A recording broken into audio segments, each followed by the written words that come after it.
Hey guys, today's video is all about the best investments I've made in my education this year. However, I don't think by any means that you should go out and buy every single thing that I mention, because what works really well for my life might not necessarily work that well for your life, because, big surprise, we have different lives.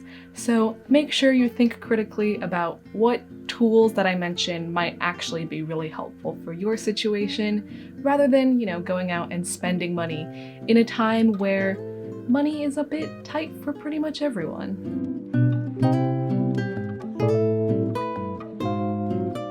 The first two things I want to talk about, I'm just going to talk about together as one unit because I always use them together, and that is my iPad Pro and Apple Pencil.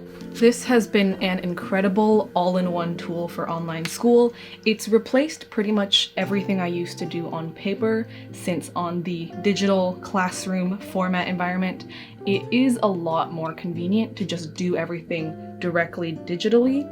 For example, instead of doing my math assignments on paper and then going through the painstaking process of scanning them in and uploading them to the online grading software, I just do my homework on my iPad and it takes like 2 taps to export it as a PDF. I also use it to annotate all of my readings instead of having to print out hundreds and hundreds of pages. I can take notes and watch lectures and do pretty much anything while keeping it all organized together in one compact device. I would say this is my #1 best investment this year, just in terms of the convenience and compactness and organizational capabilities it offers, especially in the wonky online learning environment of this year.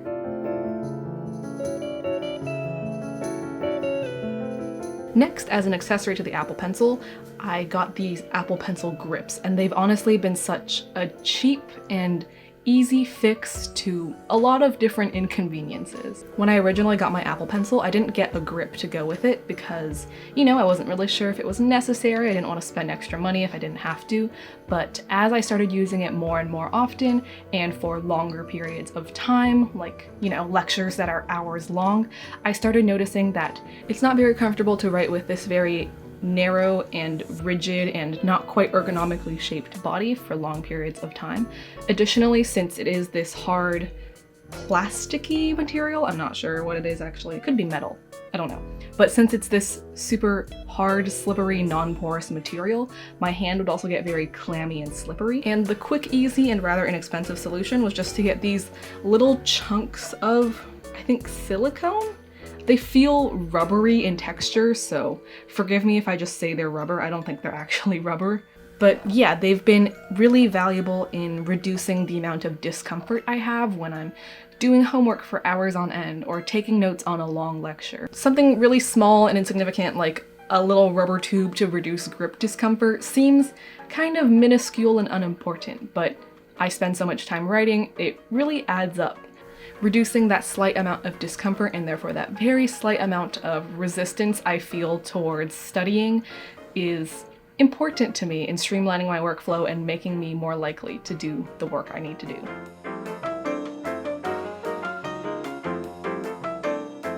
The last iPad-related thing I want to mention is the note-taking app that I use for everything I've discussed so far, and that would be goodnotes. So yeah, it's been absolutely invaluable in allowing me to take notes and annotate readings and just write lists of things that aren't even related to school at all. I tried a couple different note-taking apps and I found that goodnotes is my favorite because it has all of the tools I need, like pens and shapes and images and highlighting.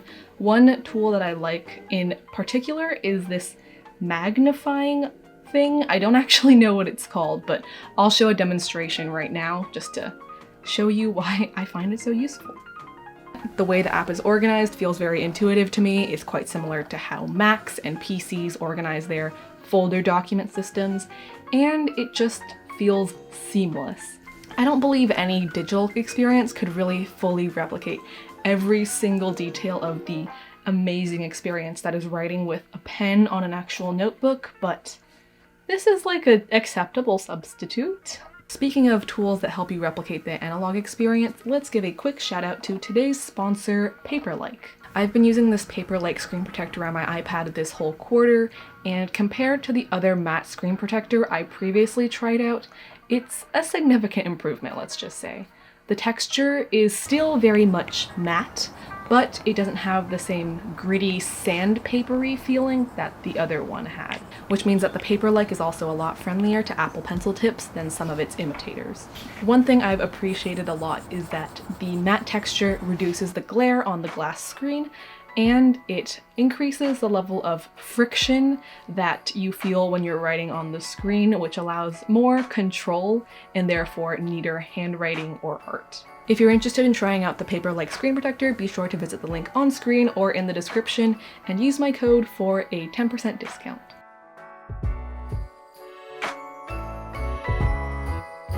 This one may be a bit controversial, and that is a planner. Like, I know what you're thinking. Jasmine, you literally wrote a book on bullet journaling. You're really gonna abandon us for a frickin' planner? And to that I say, no, I'm not quitting bullet journaling. I just wanted to try out using a pre-printed planner as a supplementary tool to use along with it. I've been bullet journaling for the past 5 years, and I found that, you know, the bullet journal system worked super well in high school and towards the end of my middle school years because my schedule was already quite regimented, so I could focus on a sort of task list instead of trying to schedule out my day every single day. However, now that I'm in college, my schedule is a lot more hectic and irregular because, you know, I don't have class from exactly 8 to 3 and then practice from exactly 3 to 5 every single day. Instead, I might have class from 11 to 12 and then 2 to 3 on Thursday, but Mondays and Wednesdays are from 9 to 11. Because my daily schedule varies so much now in college, I wanted to use some sort of hourly planner type setup to keep track of everything I have going on. And I soon started to get tired of writing that out every single day in my bullet journal. So instead I got this planner, which is the Hobonichi Techo planner, and it has an hourly schedule pre-printed along with room for a daily to-do list. All of my other longer term and more customized trackers and planner setups are still in my bullet journal. I'm not quitting bullet journaling, let's just make that very, very clear. Similarly to how my Apple Pencil grips reduced the amount of discomfort I felt when studying and therefore made me more likely to study, the Hobonichi Techo planner reduces the slight discomfort of rewriting an hourly schedule and therefore makes me more likely to write in my planner and stay organized.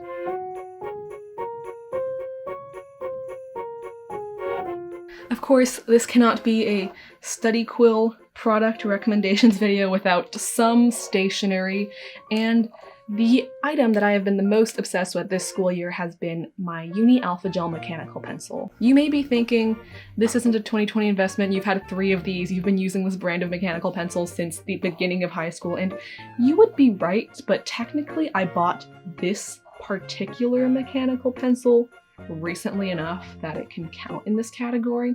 Long story that maybe you don't want to hear, so feel free to skip ahead, but I had a blue one of these in the beginning of high school, and then I lost it.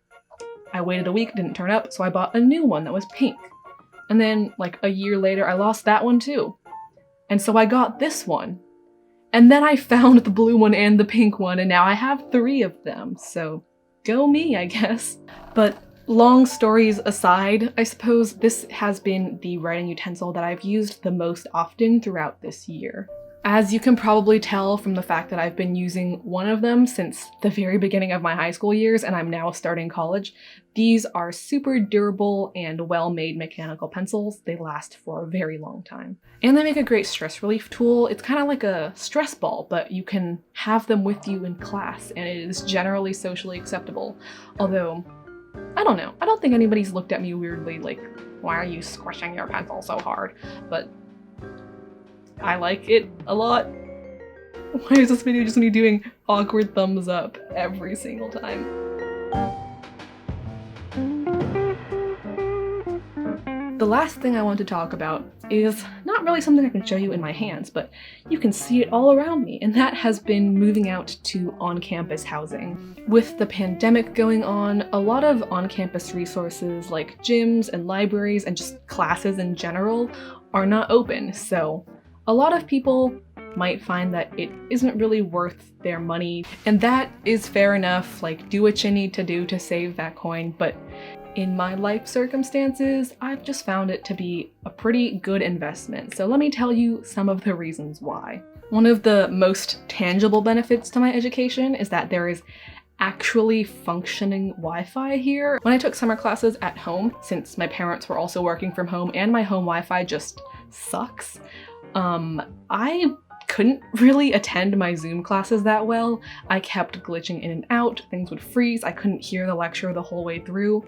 So thank goodness that my classes were either asynchronous or the lectures were recorded and uploaded afterward, because otherwise, oh boy, I would not have comprehended any of the course materials. But here at UCLA, one of the birthplaces of the internet, the Wi-Fi actually kind of sort of works. I can properly attend my Zoom classes. I can listen to it smoothly the whole way through, and maybe even pop in with a question during the live class. Also, my mental health has just significantly improved while I've been here.